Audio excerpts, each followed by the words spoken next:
jävla idiot!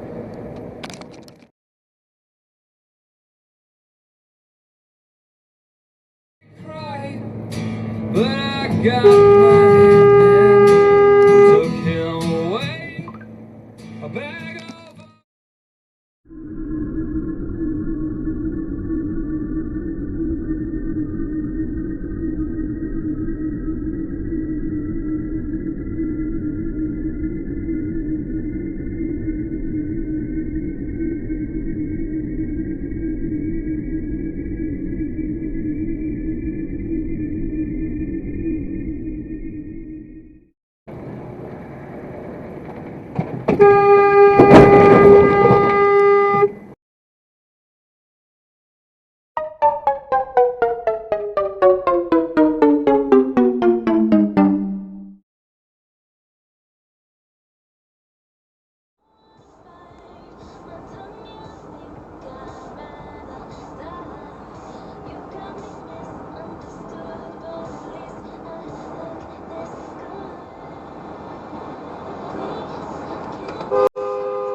Jag sa ju att Gammelstads medeltida kyrka slår den här alla gånger.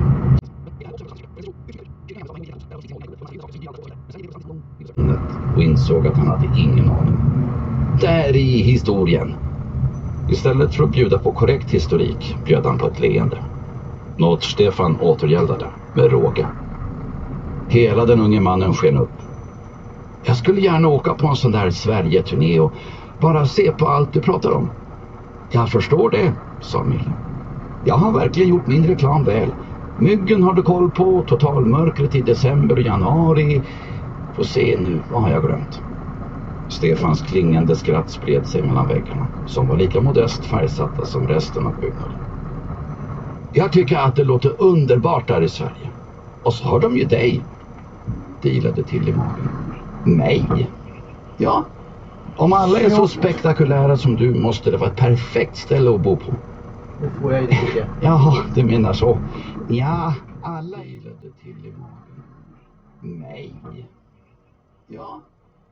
Om alla är så spektakulära som du måste det vara ett perfekt ställe att bo på.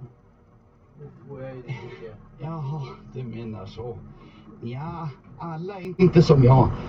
I byn där jag bor är vi ganska olika, ska jag säga dig. Du skulle verkligen gilla Knut. Han är inte klok någonstans.